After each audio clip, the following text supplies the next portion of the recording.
Activate your energy.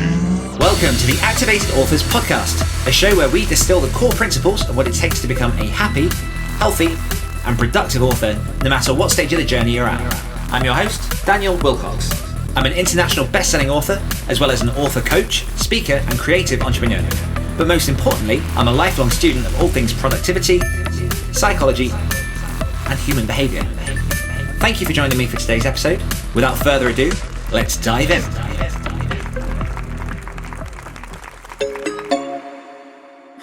What is up, Activators? Welcome back to another episode of the Activated Authors Podcast with myself, Daniel Willcocks, and not here with me this week is not Samantha Frost.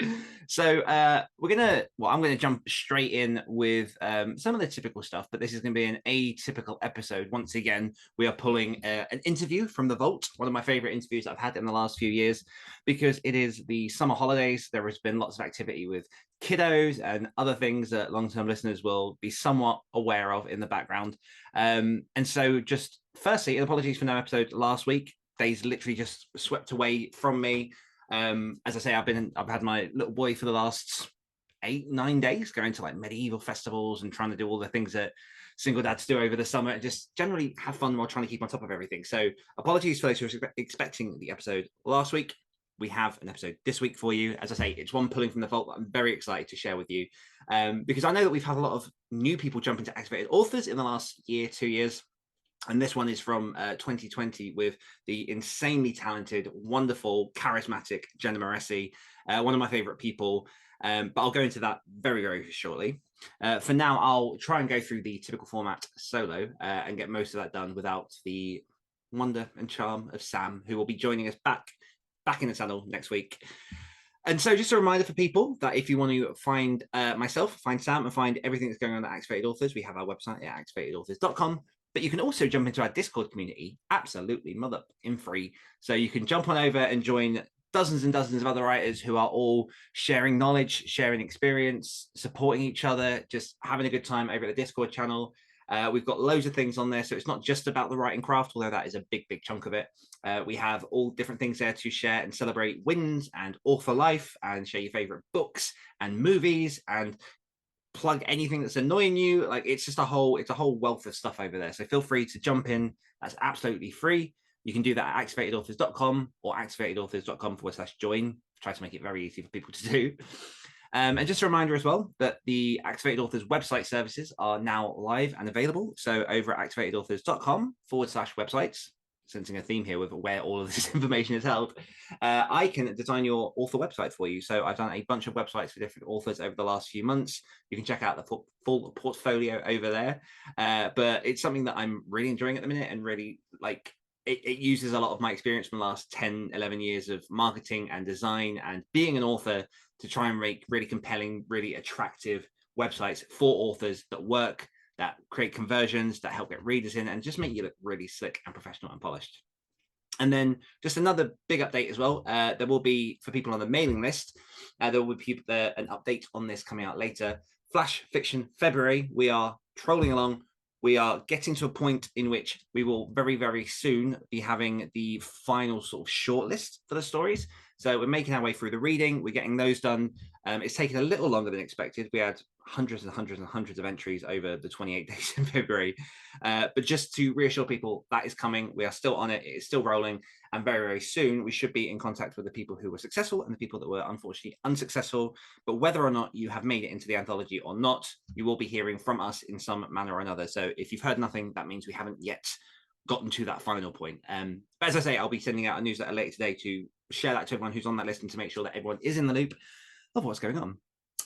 Something that I've enjoyed this week, I went to a medieval festival, and that was, I wouldn't say surprisingly good, but it wasn't surprisingly good. It was just good.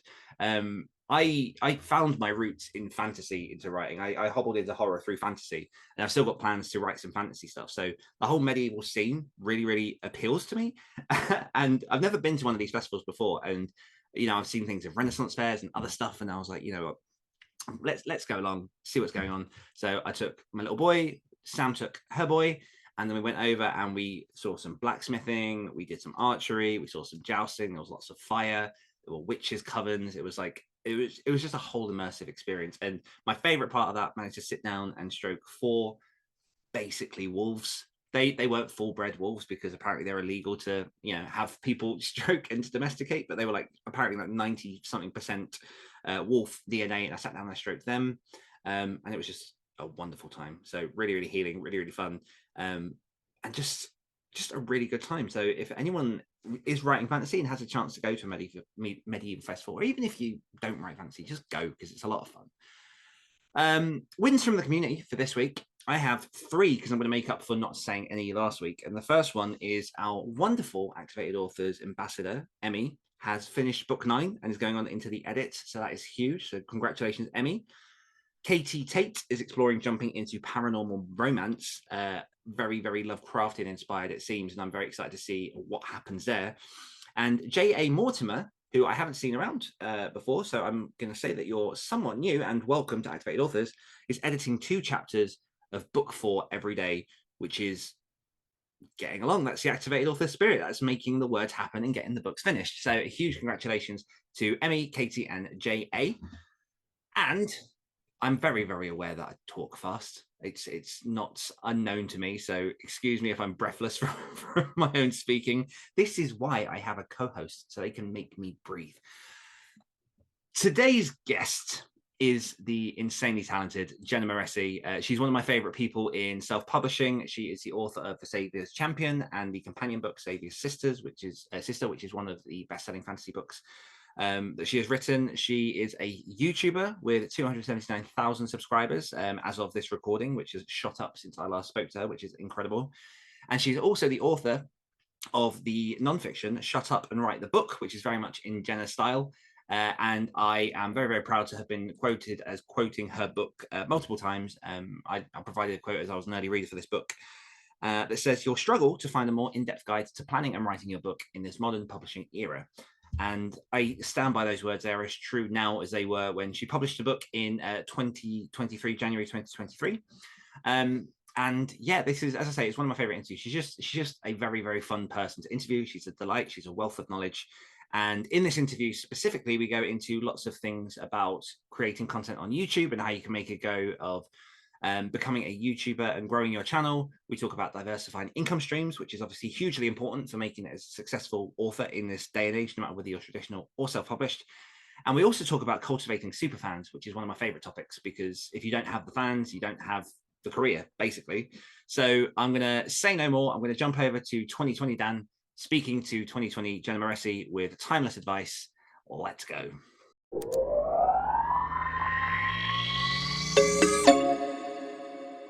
Jenna Moreci is a half-human, half-weaponized robot hell-bent on overthrowing mankind. She's also a best-selling author specializing in so cute you could barf romance, interspersed between extreme violence and bloodshed. A Silicon Valley native, Jenna hosts a YouTube channel with over 210,000 subscribers at the time of recording, where she uses her passion for storytelling and background in business to help other creators navigate their writing and publishing journey. When she's not writing or tubing, Jenna enjoys listening to music, cuddling with her dog, and kissing her fiance's gorgeous face. Who doesn't? Her other talents include prolific cursing, spilling, dropping things, accidentally making people cry, and cooking. Jenna, welcome to the show. Thank you so much for having me. I love that. No worries. I absolutely love that intro. My first question springs off of that, which is, how are you so gifted at accidentally making people cry? Okay. Have you got an example? Yes, I do have an. Oh my gosh, this is the one that always comes to mind. Okay, well, here's the thing: is I'm very sarcastic, and I don't know. I'm constantly joking around, and I even at 33, I'm still not used to the fact that not everyone gets my sense of humor, and I'm constantly making jokes and not realizing that that apparently wasn't an appropriate joke. And the one that always comes to mind is I was in high school and I was in the leadership team, like the student council, and we were going around hanging up flyers. And there was a girl that I was working with at the time named Ashley, and we were hanging up flyers on classroom doors. And she said, "Don't forget to shut the door." And I said, "Don't forget to shut your face." And then she said, Jenna, that was uncalled for. And I said, your face is uncalled for.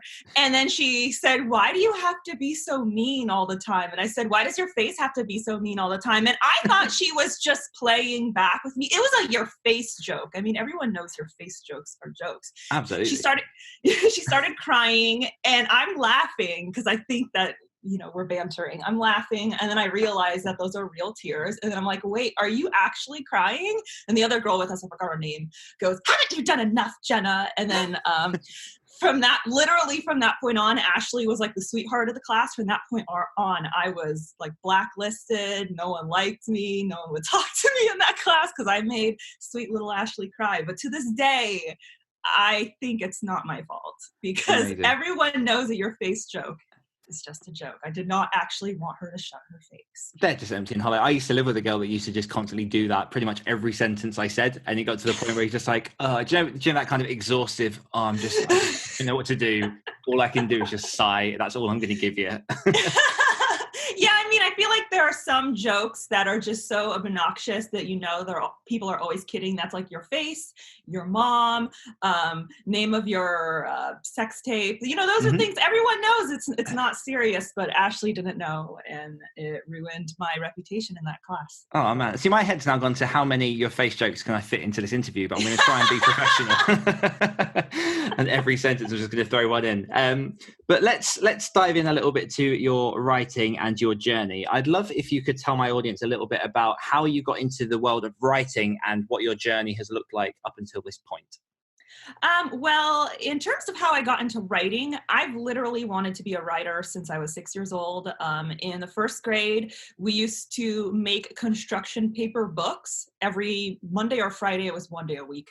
And we would write our stories, we would illustrate them, and then we would bind them with construction paper. And from that point on, I was hooked. My first book was called The Funeral, and it was about dead cats, which tells you everything you need to know about me and my mental stability. My teacher was afraid, but pretty much from that point on, I was like, this is what I want to do with the rest of my life. I knew very early on. In terms of my journey from that point, it was the same as a lot of writers. My family was like, you said writer, but you mean doctor, right? You mean CEO, right? So not a lot of encouragement there. And so by the time I got to college, I had been writing stories and whatnot my whole life. But once I got to college, I was like, okay, I'll do the realistic thing and I will get a business degree, and I'm really good at math. I'll pursue something in that area. So I got a business degree and I got a job in finance, and I hated it so much. It was soul crushing, and I would come home and just drink and be like, this is the rest of my life. I was a stockbroker. It's like, I'm going to be fucking dealing with the stock market the rest of my life and handling all these annoying ass customers and working with people I don't like. And at this point in time, I was still writing for fun. And I was like, you know what? I'm just going to give it a shot. I'm going to try to write a book and see if I can make it a lucrative side job. And if I can do that, I will, feel like I'm doing at least something in my life that's worthwhile, even if my day job is hell. And so I started writing my debut novel on the side. Fast forward a few years. At this point, I'm still working in finance, and I'm almost done with my debut novel. I had started to build a little bit of a platform. I had a blog, that sort of thing. And my fiance had a major accident and broke his spine. And so I quit my job to sign on as his full-time caregiver. And I had to, obviously stop my blog. I had to stop writing for a while and just focus on helping, taking care of him, helping him relearn to walk and all that stuff. And a few months down the line, he was getting better enough where I could start writing again. And when you deal with a situation like that where someone you love, almost dies, it changes your perspective. It makes you look at things differently and sort of makes you realize that you don't have a lot of time left on this planet. You could die at any moment. And so I decided to take a risk, and I didn't really enjoy blogging at all, but people had told me I would be really good at YouTube, and I had always been terrified of the thought, but my mindset had changed. I decided to give YouTube a shot. And as a way to potentially build my author platform, I thought if I get 100 subscribers, I'll count it as a win. I had very, very, very low expectations. And now I have over 210,000 subscribers It's and incredible. millions of views. Yeah, it's crazy. Cannot emphasize enough how much I did not expect it. And not only is writing my, fun side job, it's my full-time job. And I was able to make it my full-time job after just my debut novel, thanks to trying out YouTube. So that's where I'm at today. It's a long journey. Yeah, absolutely. And it's incredible to see, obviously, the rise to success through such adversity is something that a lot of people, I think, admire and can learn a lot from. I'd love to dig a little bit into the early days of your journey into YouTube, because like you say, it's a terrifying thing to approach. And I think it's something that a lot of people have definitely dabbled in or are interested in, but aren't sure what it takes to get onto YouTube, how to actually make a real success of it. So what did the early days of YouTube look like for you? Before you posted that first video, what was your thought pattern there? Well, I was scared shitless. I did not want, I'm kind of a charismatic person, I'm loud and I'm goofy. And a lot of people assume because of that I'm an extrovert, but I'm not. I'm an introvert like most writers. I prefer, staying at home. I don't like going to parties and things like that. I'm just loud. So I was not excited about the idea of putting my face on the internet. But what I did is I scripted about 10 videos and then I filmed them before I ever posted any to my channel. When I finally posted one, I felt like I was going to throw up. I was like nauseated. I'm like, this is the worst thing I've ever done in my life. But I think the biggest mistake I made early on is that I was trying really, really hard to be mostly professional with a side of silly, like a little sprinkle of myself. So I didn't cuss, and if I did cuss, I would bleep it out. I tried to, look fancier in my videos. I just try to sound like an adult, I guess. And my videos weren't performing. They weren't doing well. No one was really watching. And I got to a point where I was like, well, fuck it. No one's watching this anyway. So I'm just going to actually talk about what I want to talk about. And I'm going to talk the way I want to talk. I'm just going to be myself.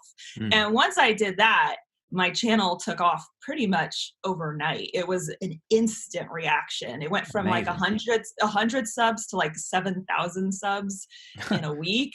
It was crazy. And it was funny because I was at my sister's bachelorette party at the time. And so we're all hanging out and everyone's like, that's a good place to be for something like that to happen. Yeah. And I'm just like staring at my phone like, you guys, and no one understands the severity of what I'm going through because it's my sister's bachelorette party. I'm like, I have no one to be excited about with this because we're supposed to be excited about the bride.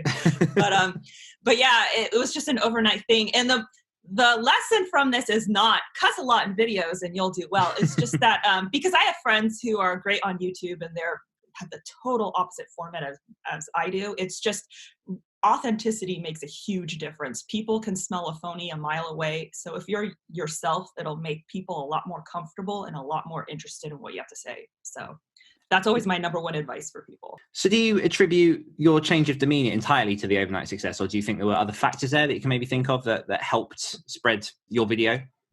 I think it was in part that, and also the topic. I mean, the topics that I was talking about before are still topics that I talk about, on my channel today: self-publishing, marketing, writing tips, things like that. But the video that kind of launched me was the 9 weird habits of writers, and it definitely helps to include some relatable, funny stuff to talk about. So now I've made it a habit where at least once a month I have something that's silly on my channel, and it could still be potentially helpful or informative, but the main point is that it's satire, it's funny, and it's there to make people laugh. And so I made the video. I think that the 2 videos that launched me were the 9 weird habits of writers, as well as I think it was the worst parts about being a writer, and like the thumbnail was being a writer sucks, something like that. And it's just like kind of ranting in a funny way that people can relate to. And I think a lot of writers tend to feel like they're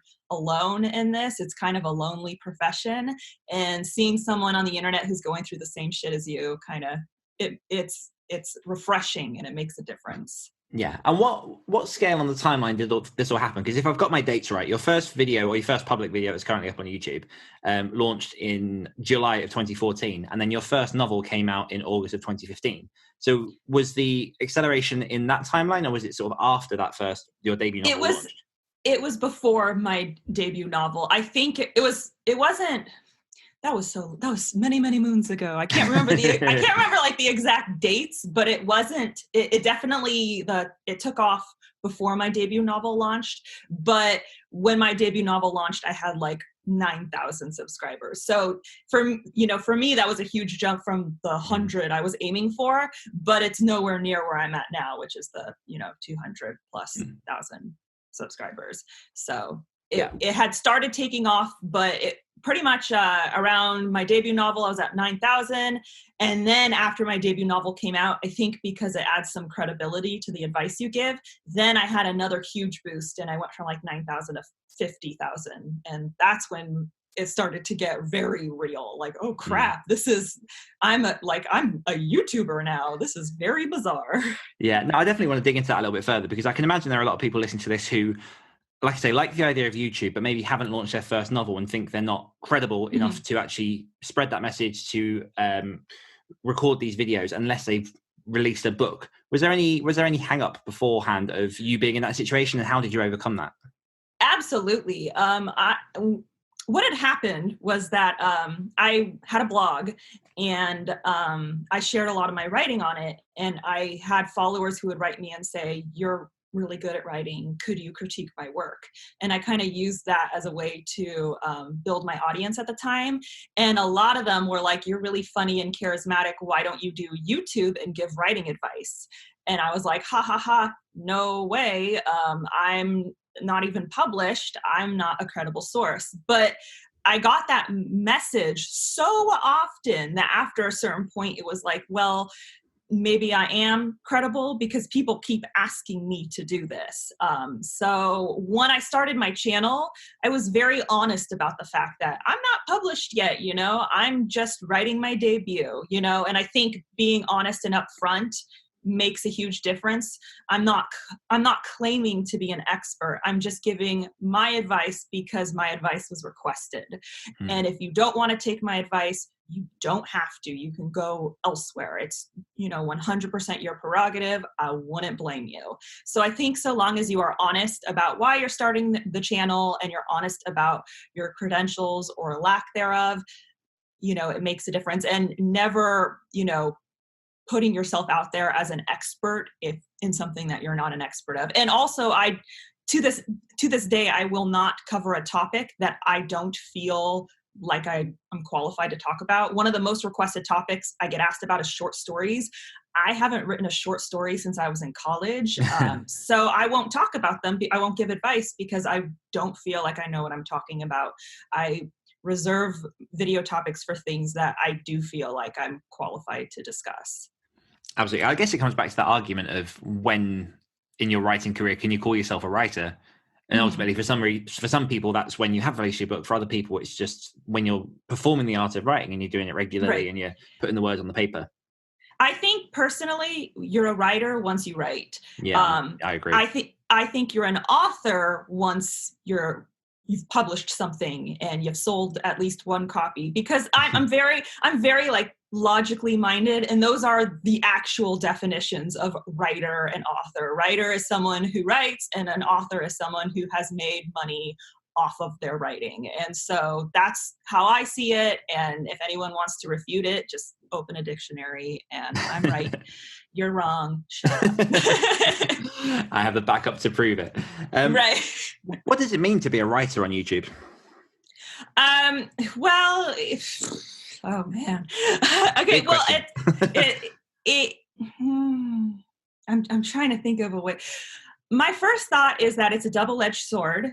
It's definitely has so many positive, elements to it. And if I could go back, I wouldn't change the decision I made. But there are negative elements, and I don't think it's for everyone by any stretch of the imagination. Being a woman on YouTube, like removing writer from the equation, being a woman on YouTube means you are opening yourself up to tons of abuse. I get death threats, I get rape threats, I get, show us your tits, I get all kinds of stuff. And it's obviously, being a man on YouTube, you're going to be opened up to abuse too, but you're going to get more as a woman. It's just statistics. So being a woman on YouTube is tough. Being a writer on YouTube is also tough, because you're opening your personal self up to that abuse, and you're writing. And for example, I have a lot of writer friends, obviously, who aren't on YouTube. And obviously we all deal with the same crap of negative reviews, or someone being like, oh, you suck, ooh, that kind of crap. But being a writer on YouTube, it's coupled with someone maybe not liking you as a person, because most readers don't get to know them as a human being. You're just a name on a book cover. On YouTube, there's a face and there's a lifestyle, and people meet my fiance, they meet my dog. And so when I do receive, negative comments about my writing, it's usually coupled with me as a person. It's like, I don't like your writing because I don't like you. So there's some of that involved. I'm making this all sound very grim. Basically, you really have to have a thick skin to be a writer and a YouTuber. That said, the whole reason that I'm releasing my third novel, and I'm already a full-time writer, and I'm making more money as a writer than I made working that comfortable, normal job in finance. And that's largely because of YouTube. It's not common to only be releasing your third book and you're already a full-time author. So it's all because of YouTube. So for me, I would still pursue this path. It's just, I like to warn people that, you really do have to have a thick skin, because people can be nasty. No, I can completely imagine that. I mean, all you have to do is just scroll through some of the comments on any video and you'll see the venom that appears on the internet. Right. Yeah. How, just to flip that on its head then, just to balance the dark with the light, what are some of the benefits of being a writer on YouTube? Well, like I said, it completely launched my platform. I am doing what I love as a living much quicker than I thought I would. I thought I'd have to have 10 books out before I was doing this full time. And I'm on my third, and this is my full-time gig. Also, as much as, I emphasize the trash that can come with it, it is in no way comparable to the love. I would say at least 80% of the comments I receive are so loving and supportive. I have really amazing subscribers and readers. I have really amazing fans, and they're so sweet and so supportive. Having a platform on YouTube also opens you up to many streams of revenue. This is something that I've discussed with Sasha Black, who we are both friends with. Yes. That having multiple streams of revenue is really, really important as a writer. So I'm not solely dependent on my book sales. I also make ad revenue from my YouTube channel. I have sponsors who sponsor my video content. I have a merch store, which is a lot easier to promote on YouTube because YouTube has a merch shelf right below all of your videos. So everyone can see your merch anytime they watch a video. I have affiliates, things like that. I have classes that I promote through my sponsorships. So it really opens you up to a lot of different revenue streams so that you can sort of not only make more money faster, but make more money comfortably. So you're not just dependent on one stream, and then if something happens there, you're totally screwed. I'd be very interested to know how, if you were to look at your typical production of a single video for YouTube, say a 10-minute video, what would a typical step-by-step process look, and how long would it take, or how long does it take you each week to prepare the script and to actually get that video up onto YouTube? It's hard for me to look at it as one video because I batch film, which is where you film a bunch of videos in a day. It's very exhausting. I don't think people realize that by the time I'm done filming one video, I have a half hour of footage that needs to be trimmed down and edited. And my videos are usually about 10 minutes long. So about 20 minutes of that needs to be cut. So typically what I usually say is that I schedule about cumulatively 1 week out of the month is devoted to producing all my video content for that month. So one out of your 4 of your weeks is going to be devoted to YouTube. The other 3 weeks can be writing stuff. So that usually covers a couple days to script content. I definitely recommend scripting as opposed to just freeballing, because if you just wing it, you're going to ramble and it's going to be a really long, boring video. So a couple days for scripting, a couple days for filming, and a couple days for editing, trimming, that kind of stuff. It's a little bit easier for me because now I'm at a level where I have an assistant who can trim the content for me. So that helps. But if you're just getting started, that's not something you're going to have access to. So I would say give yourself a week to have all the content for the month done. That's heavy. Yeah. It's very, very heavy. It's a lot of work. Yeah. And obviously, as you've mentioned a couple of times, it's built your platform. You have this, well, obviously nearly 250,000 subscribers on this platform. One thing that I'm massively curious about is obviously you write fiction, and I'd argue that your channel is relatively non-fiction in terms of you're speaking about the art of writing. How much of that actually translates from the readers, then the viewers, into sales, if that makes sense? I was just discussing this with Sasha the other day and I forgot the percentage, but it was, man, I wish I remember. But yeah, it's not going to be, a lot of people think, 210,000 subscribers, they're all buying the books. That's not how it works. Yeah. Not everyone who comes to my channel is there, because they're a fan of me. A lot of people just want free writing advice. And that's kind of like the risk you take with any platform you build. You know that only a certain percentage is going to buy it. I can't remember what the exact percentage was, but I think it's around, like, I want to say like closer to 10% or something like that. So it's not the full scope of things. Also, I kind of look at it like this. The people who subscribe to my channel, I look at them as they're there for the writing advice. Then when you go to my other social media platforms like Twitter or Instagram, you'll see I have like 22,000 followers on Twitter and about the same on Instagram. These people discovered me through YouTube, and then they went to my other social media platforms because they want to get to know me better. And now they are more of a fan of me and my writing and, my books. And so I feel like those numbers are more reflective of who's going to be buying the books. So as you can see, it's, definitely a smaller percentage, but it's still a good percentage in terms of, selling books. It's just people have unrealistic expectations that everyone who subscribes to your channel is going to buy the book. And that's not how it works. Absolutely. They want free information. No, I'm in a very similar situation, which I'm way further back than you in terms of trying to work out how to brand my nonfiction and my fiction and try to work everything into each other so that they're cohesive, but at the same time, the right people are getting the right information. Did it take much? Did you actively strategize in order to do this, or was it a case of a lot of this just fell into place for you? There was some strategy as well as some happy coincidences. For example, I write adult fiction. My books feature sex, they feature cussing, and they feature graphic violence. And I cuss on my channel. I make dick jokes. I talk about stabbing characters and characters dying. And if you are not comfortable with that content, you are not going to watch my channel. And that's great because I would rather target my target audience, who's going to buy my books. And I'll get lots of messages from people saying, your channel's good, but have you considered not cussing so that younger people can watch? And I'm like, well, not really, because I I want to talk the way I want to talk. I like talking as an adult.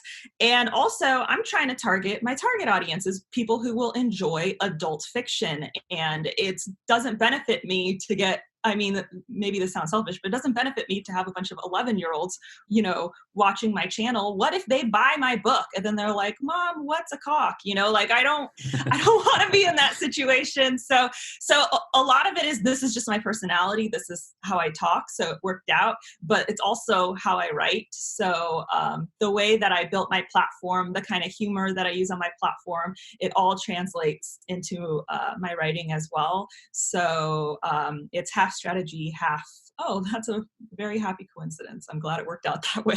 Yeah, I mean, it's easier when your strategy is you, and that's just right. your personality, and that's you trying to pursue. And it also makes me laugh when people do send those sort of messages where it's like, maybe you couldn't swear, and you're just like, if you don't want that, I'm sure there are thousands of other channels in which you can get the same information, but catered towards your child. And that's the thing is, most of the writers on YouTube write young adult fiction. I'm one of maybe 2 that I can think of. I can only think of myself and one other writer on YouTube who write adult fiction. Everyone else that I can think of writes young adult, and they don't cuss in their videos, maybe seldomly. They don't make the penis jokes and all that stuff. And they attract a much younger audience. So when people tell me, why don't you try not cussing? It's like, there are like at least 30 other channels for you to go to. They already got you covered. I'm going to continue doing my thing over here. Yeah, it's the same as people that get offended by any kind of content. It's like, you just don't have to. If you don't like it, you can go somewhere else. That's fine. Right. No one's making you watch this. There's no gun to your head. People don't like to take responsibility, but let's not dig down that particular path. I would be doing a massive disservice if, obviously, you've mentioned it a couple of times. Your latest book, The Saviour's Champion, is coming out soon. The Saviour's Sister came out in 2018. The reverse. The Saviour's Champion came out in 2018. The Saviour's Sister's coming out soon. Twist them around, my bad. But obviously, there's been quite a big gap between the release of those 2 books, and that hasn't really affected you financially because you've got all these other avenues. You've diversified your income. You're using the different social media streams, which is like an incredible strategy and one that I'm massively envious of. Oh, thank you. How have you found actually writing the second book and taking that time in? I mean, I sometimes get confused as to whether or not I'm in a bubble of people who fast release, or a world in which independent fiction is slowly moving towards a fast release model, because I come across people like you and other writers as well that still are making it by doing the slower releases and working on their books. How does the process look for you, and what's it taken to get The Saviour's Sister to this point? Well, excuse me. First, I'd like to clarify that if I could do the fast release model, I would, because I think, there's a bazillion benefits to it. Plus, I enjoy writing, like it's my favorite thing to do. And if I could just write every day and pump out all these books, I have a million ideas for books. I would love to do that. But because I'm a caregiver, my fiance, as I mentioned, broke his spine. He can walk now, but he suffers from a chronic pain condition called CRPS because of the broken spine. And so I still, take care of him in many ways, not nearly as much as I did before, but he has at least 1 doctor appointment a week. It's usually closer to 2 or 3. And I go to all of them with him because, I need to be kept informed. He has physical therapy. He's got a lot of stuff going on. And the reason it took me so long to release The Saviour's Sister is largely because I kept having to take, 3-month, 4-month breaks from writing because he was having a new surgery or things like that. So it's doing the slower model has worked for me largely because of my platform. I was able to do slower releases of things. When I released The Saviour's Champion, I just released the hardback and the ebook. Then 6 months later, I released the paperback. And then, maybe 6 months after that, I released the audiobook. So there were new releases I was able to do along the way that helped create a kickstart or a boost in, interest in the series among different types of readers. Plus, we all know that eventually the sales start to plateau at some point. And I had ad revenue and I had sponsors and things like that to fall back on. So that's largely why I was able to do the slow release method. But as my platform grows larger, I'm starting to, hire assistants and things like that. And I'm hoping that I can start to release a little bit quicker. I'll probably never be able to release multiple books a year because the books I write are really fat. The Save Your Sister is 169,000 words. Nice. Yeah, it's a big book. So I'll probably never be able to write or release 5 books a year. But even if I could just do one a year, I would be so thrilled, and that would be so much. That would be so much fun for me. But right now, my family has to come first, and so that's why I'm using the slower model. But I'm making it work. Absolutely. I hope you don't mind me asking. I'd love to dig a little bit more into that whole family comes first part, because obviously I can imagine there is a bit of a stretch between sometimes playing that tug of war between, wanting to do the writing and obviously having to deal with the family stuff as well.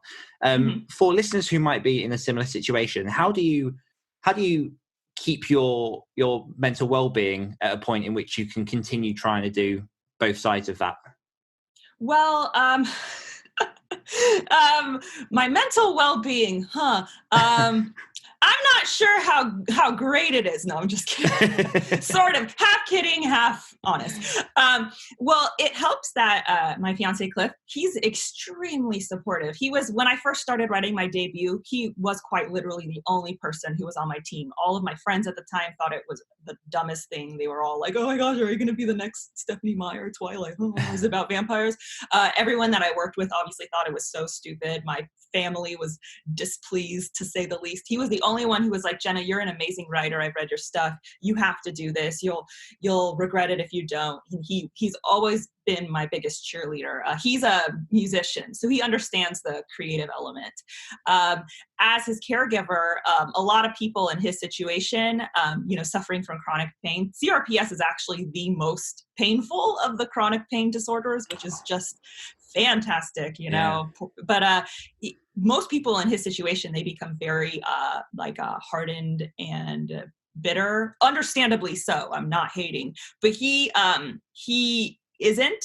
He's very when I take care of him, like, for example, the main thing is that sometimes his pain will leave him bedridden for days at a time. And if he's bedridden, that means that I'm going to be getting his food. I'm going to be getting his meds, things like that. And every time I do that, he's like, "You're an angel. You're my goddess. I love you so much. Thank you." He's very appreciative. And that makes it really easy to not kind of feel dragged down, because a lot of caregivers get burnt out. It's easier for me to not get burnt out because the person I'm caring for is very, very appreciative. That said, I still juggle far more responsibilities than pretty much anyone I know. I mean, I'm basically, in charge of the house. I'm taking care of my guy. I'm running a business and I'm writing books. And I still have days where I'm like, "Oh my gosh, this is just too much stuff," and I'm stressed out.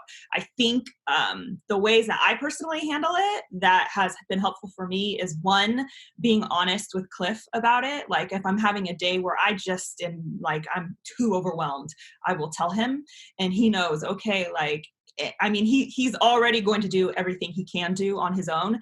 But he knows, especially in that time, okay, really help Jenna out in whatever way she needs. Also having a supportive community of people who get it to a certain degree. So that, if you need to vent or you just need to talk about, "Oh my gosh, I'm just so exhausted." For me, I found that a lot of parents can relate to a certain degree, because it's not the same as caring for someone with chronic pain, but caring for kids can be tough. And so they can relate to the exhaustion. And I've also found that for me, being realistic about timelines, like, for example, I would love to do rapid release, but I can't. And I'm honest with myself about it. I'm not going to be able to release a book every year for a while. I've accepted that, and I create realistic goals, realistic but challenging, and I try to work towards those. And if I'm not able to reach certain goals, I try not to beat myself up about it, because I have to keep in mind that there there's someone's life that I'm, trying to take care of at the same time. So there, you kind of have to be realistic about your priorities. I'm not sure if that answered the question, but that's how I do it.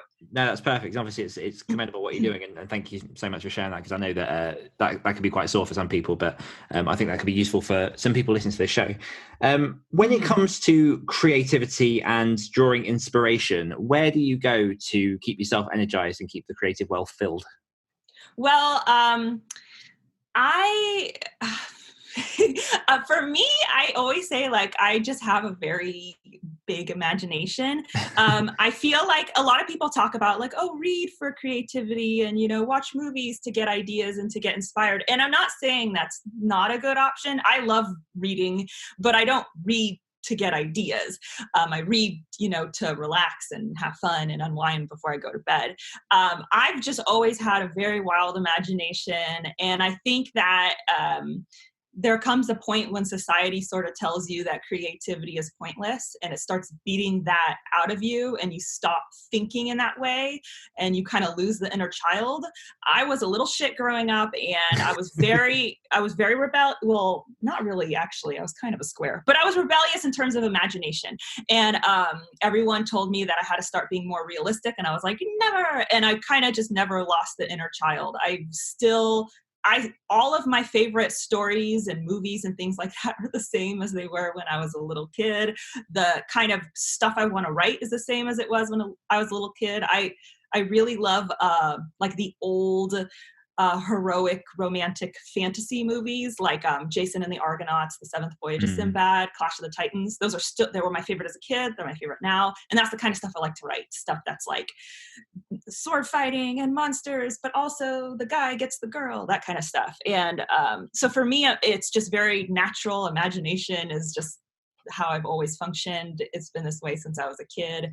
And I always encourage people to try and find and embrace the child within you that you lost over time. It's not your fault you lost it. Society can be a dick, but if you find it again, it'll be so much easier to cook up ideas and, write your stories. Don't you find that interesting that I found, particularly as I became a full-time writer, and as I started pouring more, even before I was a full-time writer, as I started pouring more into my writing, that imagination, that play just comes back to you with such force.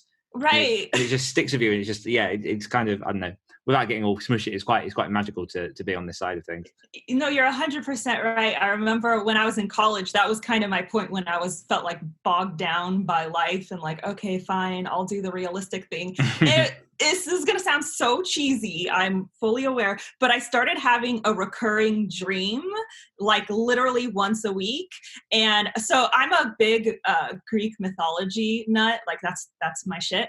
Nice. And I started having dreams that and I'm also an art nut, and I was dreaming that I would like end up on this beach filled with all these like ancient Greek statues and coins and things like that.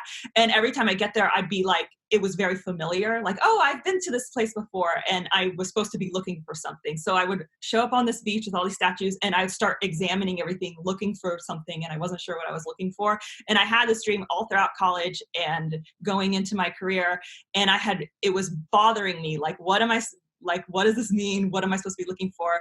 And I sort of thought maybe I'm supposed to be getting back into doing what I love, which is writing these epic adventures and things like that. And once I started writing, the dream stopped. So I was like, aha, I figured what I was supposed to be looking for. So I really do think that that for people like us who are like naturally like the creative types, I think that there is sort of like a subconscious need to do that. So I really do.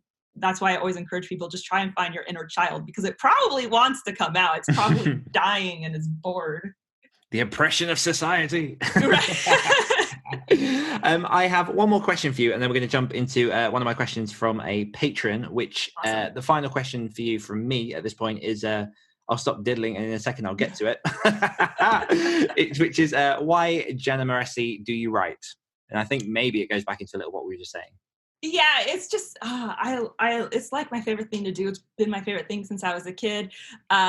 I love creating stories. I love creating. I've always been a picky reader. Like even books that I loved, even as a kid, I would be like, this book is great, but this is how it should have gone. Like I'm a control freak, and I want my leading characters to look the way I want them to look. I want the story to go the way I want it to go. I want the world to be the way I want it to be. And it's just so much fun for me to create all these worlds, all these people, exactly how I want, exactly what I want to read. And growing up, I was a huge bookworm, but I very rarely found stories where I was like, this is exactly right. Like this is perfect. Not saying I'm a perfect writer, but just you write what you want to read, Absolutely. and so for me it's just it's so much fun. I mean, most people, it's like fun for them is, I don't know, skateboarding or going out partying, and for me it's like, oh, I just made this demon character and his name is blah blah blah and he's so cool and he's funny and snarky. Like that for me is fun, and it really is just writing for me is playtime, and now I get to do it for money, which is just blows my mind. I'm so grateful. It's amazing. Okay, so I've got a question now sent over from one of my patrons over at www.patreon.com/greatwritersshare. And I believe it's a name that you might be familiar with, which is Yanni Jade. Yes. Hello. Hey, who asked, how long did it take for you to write The Saviour's Sister and edit it to the point where you were happy with the end result? That's a very hard question for me to answer because I kept having to take like 3-4 month long breaks because Cliff, because of Cliff's CRPS, he's had more surgeries than I can count. I couldn't even begin to even try. He has had a lot of procedures. He's tried a lot of different treatments. Some have worked, some haven't. And so there were a lot of times where I just had to stop writing. So my best guess would be 2 years, but it's total shot in the dark. I genuinely have no idea because you take so many breaks, you lose track. Awesome. Okay, so final round now, which is the quick fire round. So I've got 10 questions. I'm going to throw at you as quickly as possible. Oh gosh. Answer them as quickly as possible. Feel free to pass if you do struggle, but it's all just in fun. Are you ready? Okay. All right. Okay, RoboCop or Terminator? Terminator. Romance or gore? Romance. Who is your favorite character that you've written? Tobias and Layla. I'm sorry. Who is your author role model? I don't really have an author role model, but the first one that does come to mind is Gail Carson Levine, which is shocking since she writes books for kids, but still, I love her. What star sign are you? I'm an Aquarius. What's one place you'd never go? Oh my gosh, I don't want to offend anyone. Pass. What are you currently reading? Fuck. I'm actually not reading anything right now. I just finished a book, and so I'm between. What's your favorite lazy Sunday food?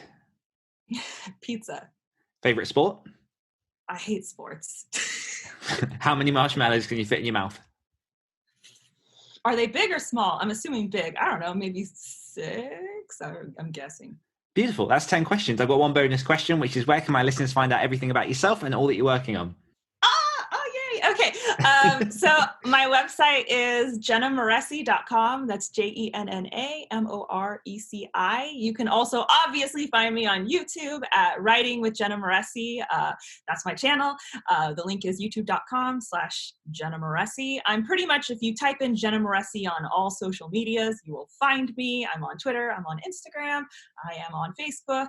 And of course, my books are available all over the place. The Savior's Champion is all over the place, and The Savior's Sister is coming out in September, and it's available for pre-order right now, and it is currently all over the place as well. So wherever you like to buy books, you can check it out there.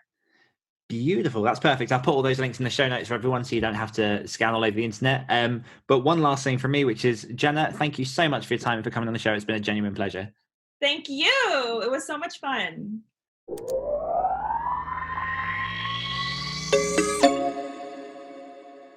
There we are. That was the interview with the one and only Jenna Moreci. Again, still one of my favorite people to date. I hope you found that as entertaining and as educational as I did at the time, and as I still do now. One of the things I love about doing these interviews is that no matter what people say and no matter when they're recorded, just the advice just echoes throughout the ages. So a lot of it is, very, very fundamental stuff that will help you no matter what stage of the journey that you're at. But yeah, thank you so much, Jenna, for coming on then, and just generally doing what you do if you are listening to this.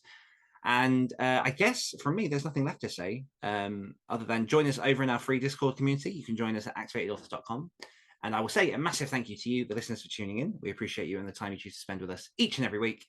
And as always, if you're looking to level up your writing and activate your author career, head on over to activatedauthors.com to find out all about our community, our resources, and everything else that we've got going on.